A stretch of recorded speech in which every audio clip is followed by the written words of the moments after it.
ফলন মোটামুটি ভালো হয়েছে, কিন্তু আমরা আসলে দামটা ভালো পাচ্ছি না।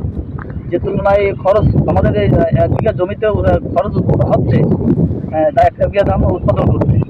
সেই পরিমাণ আমরা এই ধানের দাম পাচ্ছি না। আপনারা কি চান? আসলে আমরা চাই যে আমাদের খরচটা একটু কমুক।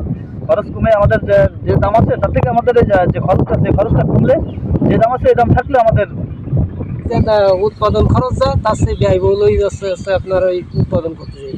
কিন্তু আমরা ধান বিক্রি করতে গেলে আবার ১২০০ টাকা ধান বিক্রি করতেছি, তাতে করে আমাদের সে খরচটাই পাচ্ছে না।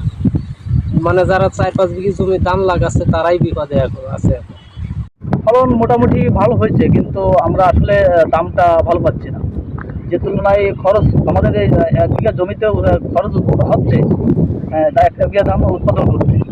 সেই পরিমাণ আমরা এই ধানের দাম পাচ্ছি না। আপনারা কি চান? আসলে আমরা